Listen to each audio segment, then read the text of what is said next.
ಸ್ನೇಹಿತರೆ, ಮೀಡಿಯಾ ಮಾಸ್ಟರ್ಸ್ಗೆ ಸ್ವಾಗತ ಸುಸ್ವಾಗತ. ಗೆಳೆಯರೆ, ಆಪರೇಷನ್ ಸಿಂಧೂರ್ಗೆ 1 ವರ್ಷ. ಭಾರತದ ಯುದ್ಧ ಸಿದ್ಧತೆಗಳು ಹೇಗೆ ಬದಲಾಗಿವೆ ಅನ್ನೋದನ್ನು ತೋರಿಸಿದ ಸಂಘರ್ಷ ಅದು. ಅಷ್ಟೇ ಅಲ್ಲ, ಭಾರತ ಗಡಿ ದಾಟದೆ ಪಾಕಿಸ್ತಾನಕ್ಕೆ ದೊಡ್ಡ ಪೆಟ್ಟು ಕೊಟ್ಟ ಯುದ್ಧ ಕೂಡ ಅದು. ಆಪರೇಷನ್ ಸಿಂಧೂರ್ ಇನ್ನೂ ನಿಂತಿಲ್ಲ, ಅದಕ್ಕೆ ತಾತ್ಕಾಲಿಕ ವಿರಾಮವನ್ನು ಮಾತ್ರ ಕೊಡಲಾಗಿದೆ ಅಂತ ಭಾರತ ಪದೇ ಪದೇ ಹೇಳ್ತಾ ಇದೆ. ಅದರ ಅರ್ಥ ಯಾವಾಗ ಬೇಕಾದರೂ 2ನೇ ಸುತ್ತಿನ ಸಿಂಧೂರ ಶುರು ಆಗಬಹುದು. ಹಾಗಾದ್ರೆ ಅದಕ್ಕೆ ಭಾರತ ಮಾಡಿಕೊಂಡಿರುವ ಹಾಗೂ ಮಾಡಿಕೊಳ್ಳಬೇಕಿರುವ ಸಿದ್ಧತೆಗಳೇನು? ಸಿಂಧೂರ್ ಮೂಲಕ ಭಾರತ ಹೇಗೆ ತನ್ನ ಬದಲಾದ ತಾಕತ್ತು ಮತ್ತು ತಯಾರಿಯನ್ನು ತೋರಿಸ್ತು? ಈಗ ಇರಾನ್ ಅಮೆರಿಕ ಯುದ್ಧದಿಂದ ಭಾರತ ಕಲಿಬೇಕಾಗಿರೋ ಪಾಠಗಳೇನು, ಮಾಡಿಕೊಳ್ಳಬೇಕಾಗಿರುವ ಬದಲಾವಣೆಗಳೇನು? ಬನ್ನಿ ನೋಡೋಣ. ಗೆಳೆಯರೆ, ಪ್ರತಿ ಯುದ್ಧ ಕೂಡ ಒಂದಷ್ಟು ಹೊಸ ಪಾಠಗಳನ್ನು ಕಲಿಸುತ್ತೆ, ಬದಲಾದ ಯುದ್ಧ ನೀತಿಗಳ ಬಗ್ಗೆ ಅರಿವನ್ನು ಮೂಡಿಸುತ್ತೆ. ಕೆಲ ಬಾರಿ ನಾವೇ ಯುದ್ಧಗಳನ್ನು ಮಾಡಿ ಪಾಠ ಕಲಿತೀವಿ, ಮತ್ತೆ ಕೆಲ ಬಾರಿ ಬೇರೆಯವರ ಯುದ್ಧಗಳು ಕೂಡ ನಮಗೆ ಹಲವಾರು ವಿಷಯಗಳನ್ನು ಕಲಿಸುತ್ತವೆ. ಈಗ ನೋಡಿ, 1991ರಲ್ಲಿ ನಡೆದ ಗಲ್ಫ್ ಯುದ್ಧ ಅಮೆರಿಕಾದ ಯುದ್ಧದ ಸ್ಟೈಲನ್ನು ಬದಲಿಸಿಬಿಡ್ತು. ಅದಾದ ನಂತರ ಅಮೆರಿಕ ತನ್ನ ಸೇನೆಯಲ್ಲಿ ದೊಡ್ಡ ಮಟ್ಟದ ಬದಲಾವಣೆಗಳನ್ನು ಮಾಡಿಕೊಳ್ತು. ಇನ್ನು ಕಾರ್ಗಿಲ್ ಯುದ್ಧ ನಮಗೆ ಭಾರತದ ಬಲಹೀನತೆಗಳೇನು ಅನ್ನೋದನ್ನು ಅರ್ಥ ಮಾಡ್ಕೊಳ್ಳೋದಕ್ಕೆ ಅವಕಾಶವನ್ನು ಮಾಡಿಕೊಡ್ತು. ಗಡಿಗಳನ್ನು ಸಂಪರ್ಕಿಸೋದಕ್ಕೆ ಬೇಕಾದ ಮೂಲ ಸೌಕರ್ಯ ಸೇರಿದಂತೆ ಆಯುಧ ಮತ್ತು ತಂತ್ರಜ್ಞಾನದಲ್ಲಿ ನಮ್ಮ ಡಿಪೆಂಡೆನ್ಸಿ ಎಷ್ಟಿದೆ ಅನ್ನೋದನ್ನ ಕಾರ್ಗಿಲ್ ಕದನ ತೋರಿಸಿಕೊಡ್ತು. ನಿಮಗೆ ಆಶ್ಚರ್ಯ ಅನ್ನಿಸಬಹುದು, ಕಾರ್ಗಿಲ್ ಯುದ್ಧದ ನಂತರ ಭಾರತೀಯ ಸೇನೆಯಲ್ಲಿ ಸಾಕಷ್ಟು ಬದಲಾವಣೆಗಳಾದವು. ತಂತ್ರಜ್ಞಾನದ ಬಳಕೆ ಹೆಚ್ಚಾಗ್ತಾ ಹೋಯಿತು. ಜೊತೆಗೆ ಗಡಿಗಳ ಸಂಪರ್ಕದ ಕಡೆಗೆ ಕೇಂದ್ರ ಹೆಚ್ಚು ಗಮನವನ್ನು ಹರಿಸೋದಕ್ಕೆ ಮುಂದಾಯಿತು. ನಮ್ಮ ಮಿಸೈಲ್ ಶಕ್ತಿ ಬೆಳೀತು. GPS ಗೆ ಪರ್ಯಾಯವಾಗಿ ನ್ಯಾವಿಕ್ ಸಿದ್ಧ ಆಯಿತು. ಮಿಲಿಟರಿ ಸ್ಯಾಟಲೈಟ್ಗಳ ಬಳಕೆಯನ್ನು ಭಾರತ ಶುರು ಮಾಡ್ತು. ಅದೆಲ್ಲ ಕೂಡ ಕಾರ್ಗಿಲ್ ಯುದ್ಧದ ಕೊಡುಗೆನೆ. ಇನ್ನು ರಷ್ಯಾ ಯುಕ್ರೇನ್ ಯುದ್ಧ ಇದೆ ನೋಡಿ, ಅದು ಆಧುನಿಕ ಯುದ್ಧಗಳಲ್ಲಿ ಡ್ರೋನ್ಗಳ ಪರಿಣಾಮ ಹೇಗಿರುತ್ತೆ ಅನ್ನೋದನ್ನು ತೋರಿಸ್ಕೊಡ್ತು. ಅಲ್ಲಿವರೆಗೆ ಬರೀ ಮಿಸೈಲುಗಳು, ಯುದ್ಧ ವಿಮಾನಗಳ ಮೇಲೆ ಡಿಪೆಂಡ್ ಆಗಿದ್ದ ರಷ್ಯಾ ತಾನು ಕೂಡ ಡ್ರೋನ್ ತಂತ್ರಜ್ಞಾನವನ್ನು ದೊಡ್ಡ ಮಟ್ಟದಲ್ಲಿ ಅಳವಡಿಸಿಕೊಳ್ಳೋದಕ್ಕೆ ಆ ಯುದ್ಧ ಸಹಾಯವನ್ನು ಮಾಡ್ತು. ಅಷ್ಟೇ ಅಲ್ಲ, ಭಾರತದಂಥ ದೇಶಗಳಿಗೆ ಕೂಡ ಕಾಮಿಕಾಜಿ ಡ್ರೋನ್ಗಳ ಅಗತ್ಯ ಅರಿವಿಗೆ ಬಂತು. ಇನ್ನು 2023ರ ಇಸ್ರೇಲ್ ಗಾಜಾ ಸಂಘರ್ಷ ಒಂದು ಸಣ್ಣ ಅಸಾಂಪ್ರದಾಯಿಕ ಸೇನೆ ಕೂಡ ಹೇಗೆ ಗೆರಿಲ್ಲಾ ಯುದ್ಧದ ಮೂಲಕ ದೇಶಗಳನ್ನು ಕಾಡುತ್ತೆ ಅನ್ನೋದನ್ನು ತೋರಿಸ್ತು. ಇನ್ನು ಮೊನ್ನೆ ನಡೆದ ಇರಾನ್ ಅಮೆರಿಕ ಯುದ್ಧ ಕೂಡ ಸಾಕಷ್ಟು ಪಾಠಗಳನ್ನು ಕಲಿಸ್ತಾ ಇದೆ.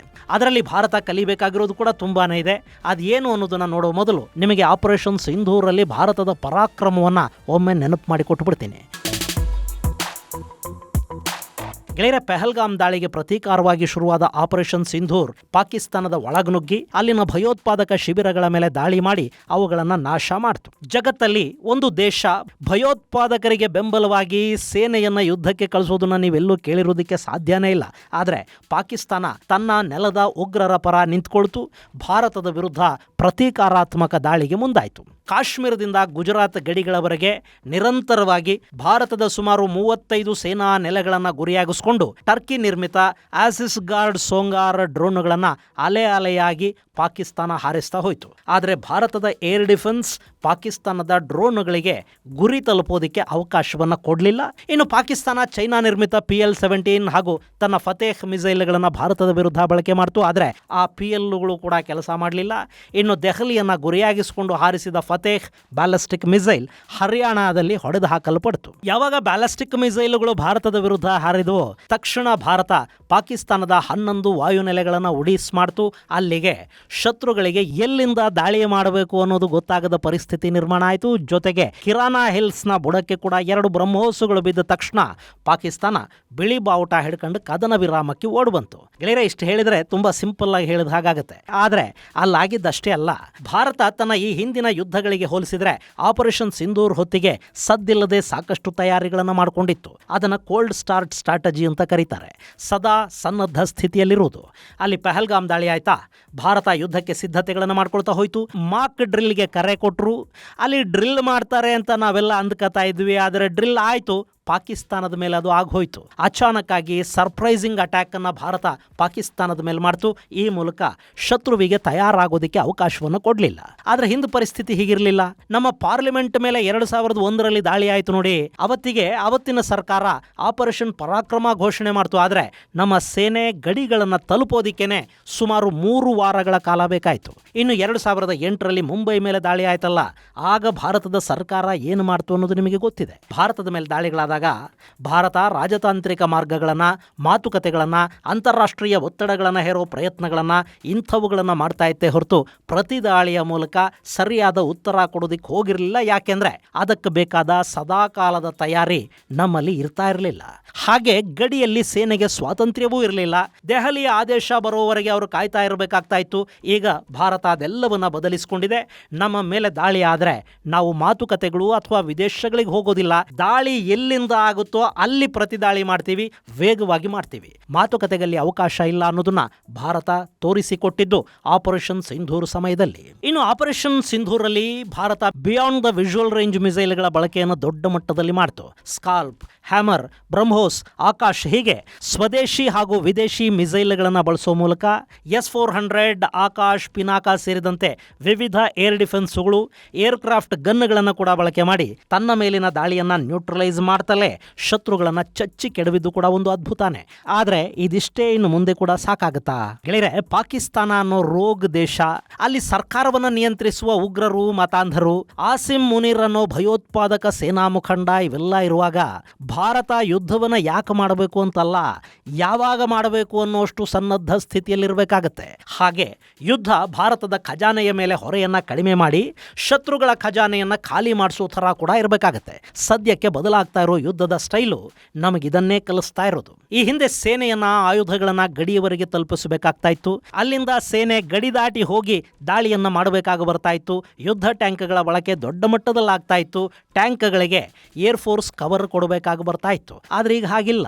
ಗಡಿ ದಾಟದೇನೆ ಶತ್ರುಗಳ ಮೇಲೆ ದಾಳಿ ಮಾಡುವ ಅವಕಾಶಗಳಿವೆ. ಅದನ್ನ ಭಾರತ ಕೂಡ ಅಳವಡಿಸಿಕೊಂಡಿದೆ. ಇನ್ನು ಹಿಂದೆ ಸೇನೆಯ ಸಂಖ್ಯೆ ಮೇಲೆ ಹೆಚ್ಚು ಅವಲಂಬನೆ ಇರ್ತಾ ಇತ್ತು. ಈಗ ತಂತ್ರಜ್ಞಾನದ ಮೇಲೆ ಡಿಪೆಂಡೆನ್ಸಿ ಹೆಚ್ಚಾಗ್ತಾ ಇದೆ. ಸೈಬರ್, ಸ್ಯಾಟಲೈಟ್, AI ಮುಂತಾದವುಗಳ ಕೊಡುಗೆ ಯುದ್ಧ ರಂಗದಲ್ಲಿ ದೊಡ್ಡ ಮಟ್ಟದಲ್ಲಿದೆ. ಶತ್ರುಗಳ ಚಲನವಲನಗಳನ್ನು ಸ್ಯಾಟಲೈಟ್ಗಳ ಮೂಲಕ ಟ್ರ್ಯಾಕ್ ಮಾಡಲಾಗುತ್ತೆ. ಸೈಬರ್ ಅಟ್ಯಾಕ್ಗಳಾಗತ್ವೆ. ಎಲ್ಲಿ, ಯಾವಾಗ, ಎಷ್ಟು ನಿಖರವಾಗಿ ದಾಳಿ ಮಾಡಬೇಕು ಅನ್ನೋದನ್ನ ಆರ್ಟಿಫಿಷಿಯಲ್ ಇಂಟೆಲಿಜೆನ್ಸ್ ಹೇಳುತ್ತೆ. ಮೊನ್ನೆ ಕೂಡ ಭಾರತೀಯ ಸೇನೆಯ ಚಲನವಲನಗಳ ಬಗ್ಗೆ, ನಮ್ಮ ಪ್ರತಿಯೊಂದು ಮೂವ್ಮೆಂಟ್ ಬಗ್ಗೆ ಕೂಡ ಚೈನಾ ಪಾಕಿಸ್ತಾನಕ್ಕೆ ಸ್ಯಾಟಲೈಟ್ ಇನ್ಫಾರ್ಮೇಷನ್ ಅನ್ನು ರವಾನೆ ಮಾಡ್ತಾ ಇತ್ತು. ಇಷ್ಟಾದರೂ ಭಾರತ ಪಾಕಿಸ್ತಾನವನ್ನು ಭಯಾನಕವಾಗಿ ಹೊಡಿತು ಮತ್ತು ಆ ಯುದ್ಧ ಎಸ್ಕಲೇಟ್ ಆಗದ ಹಾಗೆ ಬೇಗ ಶತ್ರುಗಳ ಅಸೆಟ್ಸ್ ಅನ್ನು ನಾಶ ಮಾಡಿ ಅವರು ಶರಣಾಗುವ ಹಾಗೆ ಮಾಡ್ತು ಅನ್ನೋದು ಬೇರೆ ಮಾತು. ಇನ್ನು ಹಿಂದಿನಂತೆ ಸೇನೆ ಪಾಡಿಗೆ ಸೇನೆ, ವಾಯುಪಡೆ ಪಾಡಿಗೆ ವಾಯುಪಡೆ, ನೌಕಾಪಡೆಯ ಪಾಡಿಗೆ ನೌಕಾಪಡೆ ಹಾಗಿಲ್ಲ. ಈಗ 3 ಪಡೆಗಳು ಇಂಟಿಗ್ರೇಟ್ ಆಗಿವೆ. CDS ಇದ್ದಾರೆ. ಥಿಯೇಟರ್ ಕಮಾಂಡ್ ಅನ್ನು ರಚನೆ ಮಾಡಲಾಗಿದೆ. ಸಂಘರ್ಷದ ಸಮಯದಲ್ಲಿ ಒಟ್ಟಿಗೆ ಸಮನ್ವಯದಿಂದ 3 ಪಡೆಗಳು ಕೆಲಸ ಮಾಡುತ್ತವೆ. ಅದನ್ನು ಕೂಡ ಭಾರತ ವ್ಯವಸ್ಥೆ ಮಾಡಿಕೊಂಡಿದೆ. ಇಷ್ಟಾದರೂ ಎಲ್ಲ ಸರಿಯಾಗಿದೆ ಅಂತ ಅಲ್ಲ. ನಾವಿನ್ನೂ ಮಾರ್ಪಾಡುಗಳನ್ನು ಮಾಡ್ಕೋಬೇಕಾಗಿರೋದು ಸಾಕಷ್ಟಿದೆ. ಅದನ್ನು ಕೂಡ ಭಾರತ ಮಾಡ್ಕೊಳ್ತಾ ಹೋಗ್ತಾ ಇದೆ. ಈಗ ನೋಡಿ, ಇರಾನ್ ಹಾಗೂ ಅಮೆರಿಕ ನಡುವೆ ಒಂದು ಸಂಘರ್ಷ ಆಯಿತು. ಇರಾನ್ ಅನಿರೀಕ್ಷಿತ ಅಂತಲ್ಲದೆ ಇದ್ರೂ ಅಪಾಯಕಾರಿಯಾಗಿ ಅಮೆರಿಕದ ಮಿತ್ರ ದೇಶಗಳ ಮೇಲೆ ದಾಳಿಗಿಳಿತು. ಇರಾನಿನ ವಾಯುಪಡೆ, ನೌಕಾಪಡೆಗಳು ನಾಶ ಆದ ನಂತರ ಕೂಡ ಅವರ ದಾಳಿಗಳು ನಿಲ್ಲಿಲ್ಲ. ಅವರು ಗಡಿ ದಾಟದೆ ತಮ್ಮ ನೆಲದಿಂದಲೇ ದಾಳಿಗಳನ್ನು ಮಾಡಿದ್ರು. ಅಸಾಂಪ್ರದಾಯಿಕ ಯುದ್ಧ ತಂತ್ರಗಳ ಮೂಲಕ ಇರಾನ್ ಅರಬ್ ದೇಶಗಳನ್ನ ಅಯ್ಯೋ ಅನ್ಸೋದಿಕ್ಕೆ ಶುರು ಮಾಡ್ತು. ಆ ಮೂಲಕ ಅಮೆರಿಕಾದ ಮೇಲೆ ಒತ್ತಡ ಹೆಚ್ಚಾಗೋ ಹಾಗೆ ಮಾಡ್ತು. ಇನ್ನು ಹಾರ್ಮೋಸ್ ಅನ್ನು ಕೂಡ ಇರಾನ್ ಬಳಸ್ಕೊಳ್ತು. ಅಲ್ಲಿ ಕತ್ತು ಹಿಸ್ಕೋ ಮೂಲಕ ಇಡೀ ಜಗತ್ತು ಸಮಸ್ಯೆಗೆ ತುತ್ತಾಗೋ ಹಾಗೆ ಮಾಡ್ತು. ಇವತ್ತು ಹಾರ್ಮೋಸ್ ಅನ್ನೋದೇ ಇರಾನ್ನ ಪಾಲಿಗೆ ನ್ಯೂಕ್ಲಿಯರ್ ವೆಪನ್ ಆಗಿದೆ. ಇನ್ನು ಪಾಕಿಸ್ತಾನ ಮತ್ತು ಭಾರತದ ನಡುವೆ ಅಂತಹ ಹಾರ್ಮೋಸುಗಳು ಯಾವೂ ಇಲ್ಲ. ಆದರೆ ಪಾಕಿಸ್ತಾನವನ್ನ ಬಗ್ಗು ಬಡಿಯೋದಕ್ಕೆ ಭಾರತಕ್ಕೊಂದು ಭೌಗೋಳಿಕ ಅವಕಾಶ ಇದೆ.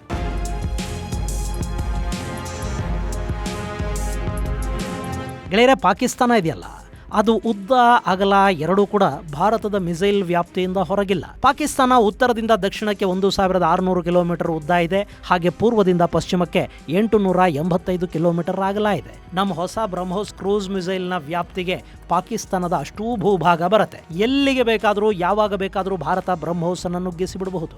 ಇನ್ನು ಸಮುದ್ರದಲ್ಲಿ ನಿಂತು ನಮ್ಮ ನೌಕಾಪಡೆಗಳು ಬ್ಯಾಲಿಸ್ಟಿಕ್ ಹಾಗೂ ಕ್ರೂಸ್ ಮಿಸೈಲ್ಗಳನ್ನು ಬಳಸಿ ಕೂಡ ಪಾಕಿಸ್ತಾನವನ್ನ ಮೇಲಿಂದ ಕೆಳಗಿನವರೆಗೆ ಹೊಡೆದು ಕೆಡವೋದಕ್ಕೆ ಸಾಧ್ಯ ಆಗುತ್ತೆ. ಅವರ ಏರ್ ಬೇಸ್ಗಳನ್ನು ನಾಶ ಮಾಡಬಹುದು. ಅವರ ನೌಕೆಗಳು ಸ್ಟಾರ್ಟ್ ಆಗೋ ಮೊದಲೇ ಬಂದರುಗಳನ್ನು ಉಡಿಸ್ ಮಾಡಿಬಿಡಬಹುದು.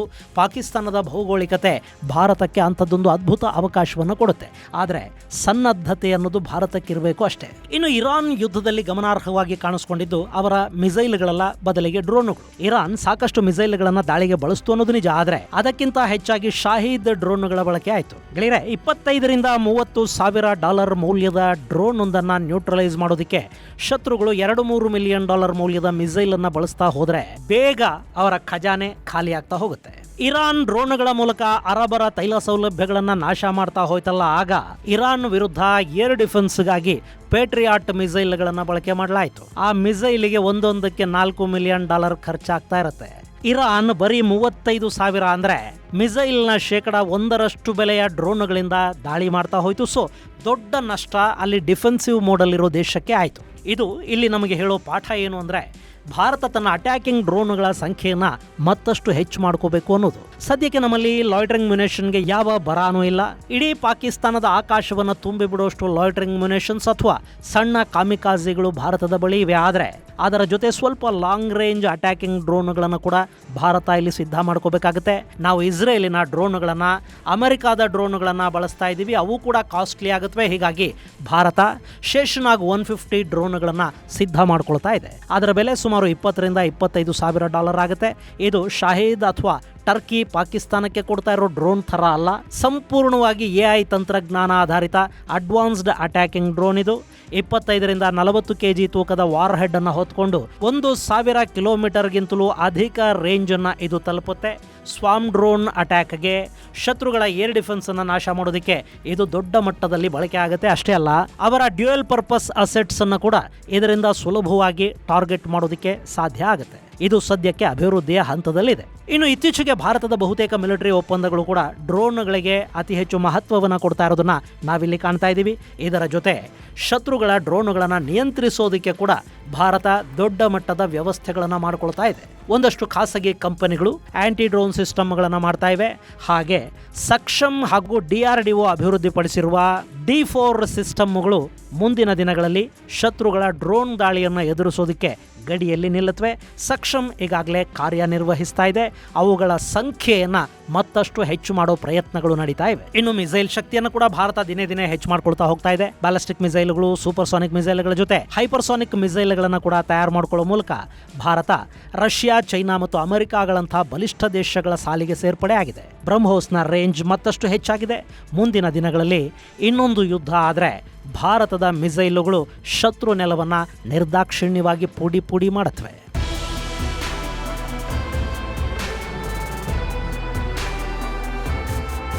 ಇನ್ನು ಏರ್ ಡಿಫೆನ್ಸ್ ಗೆಳೆಯರೆ, ಭಾರತ S-400ನಿಂದ ಹಿಡಿದು ಶಿಲ್ಕಾ ಅನ್ನೋ ಅತ್ಯಂತ ಪುರಾತನ ಏರ್ಕ್ರಾಫ್ಟ್ ಗನ್ವರೆಗೆ ಸಾಕಷ್ಟು ಆಯುಧಗಳನ್ನು ಮಲ್ಟಿ ಲೇಯರ್ಡ್ ಏರ್ ಡಿಫೆನ್ಸ್ಗೆ ಬಳಕೆ ಮಾಡ್ತಾ ಇದೆ. ಶಿಲ್ಕಾ ಅನ್ನೋದು ಸೋವಿಯತ್ ಮೇಡ್ ಏರ್ಕ್ರಾಫ್ಟ್ ಗನ್ನು.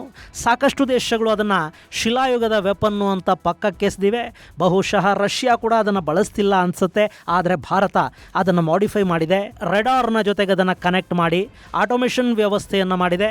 ಮೊನ್ನೆ ಆಪರೇಷನ್ ಸಿಂಧೂರ್ ಸಂದರ್ಭದಲ್ಲಿ ಫಸ್ಟ್ ಲೈನಲ್ಲಿ ನಿಂತು ಶತ್ರುಗಳ ಡ್ರೋನ್ ಮತ್ತು ಸಣ್ಣ ಏರಿಯಲ್ ಆಬ್ಜೆಕ್ಟ್ಗಳನ್ನು ಹೊಡೆದಿದ್ದು ಇದೇ ಶಿಲ್ಕಾ. ಹಾಗಂತ ಬರೀ ಶಿಲಾಯುಗದ ಜುಗಾಡನ್ನು ಮಾಡ್ತಿದ್ದಾರೆ ಅಂತಲ್ಲ. ಮಿಷನ್ ಸುದರ್ಶನ ಚಕ್ರ ಯೋಜನೆಯ ಅಡಿಯಲ್ಲಿ ಪರಿಪೂರ್ಣ ಬಹುಪದರದ ವಾಯು ರಕ್ಷಣಾ ವ್ಯವಸ್ಥೆಯನ್ನು ಮಾಡಿಕೊಳ್ಳೋದಕ್ಕೆ ಕೂಡ ಪ್ರಯತ್ನಗಳು ಆರಂಭ ಆಗಿವೆ. ಅದರಲ್ಲಿ ಸ್ವದೇಶಿ ಮತ್ತು ವಿದೇಶಿ ಎರಡೂ ಮಿಸೈಲ್ಗಳಿರುತ್ತವೆ. ಇದು ಇಸ್ರೇಲಿನ ಐರನ್ ಡೋಮ್ ಅನ್ನು ನೆನಪಿಸುವ, ಆದರೆ ಅದಕ್ಕಿಂತಲೂ ಬಲಿಷ್ಠ ಮತ್ತು ಭಿನ್ನ ಏರ್ ಡಿಫೆನ್ಸ್ ಆಗುತ್ತೆ. ಗೆಳೆಯರೆ, ಐರನ್ ಡೋಮ್ ಕೇವಲ ಡಿಫೆನ್ಸಿವ್ ಆಗಿ ಮಾತ್ರ ಕೆಲಸ ಮಾಡಿದರೆ, ಸುದರ್ಶನ ಅಫೆನ್ಸಿವ್ ಆಗಿ ಅಂದರೆ ರಕ್ಷಣೆಗೆ ಮತ್ತು ದಾಳಿಗೆ ಕೂಡ ಬಳಕೆ ಆಗುವ ಬಹುಪಯೋಗಿ ಏರ್ ಡಿಫೆನ್ಸ್ ಅನ್ನಿಸ್ಕೊಳ್ಳುತ್ತೆ. ಅದನ್ನು ಸಿದ್ಧಪಡಿಸುವ ಕೆಲಸ ವೇಗವಾಗಿ ನಡೀತಾ ಇದೆ. ಜೊತೆಗೆ ಭಾರತ ರಷ್ಯಾದ ಜೊತೆ ಸೇರಿ ಇಂಟಿಗ್ರೇಟೆಡ್ ರಾಕೆಟ್ ಫೋರ್ಸ್ ಅನ್ನು ಕೂಡ ಸಿದ್ಧಪಡಿಸ್ಕೊಳ್ತಾ ಇದೆ.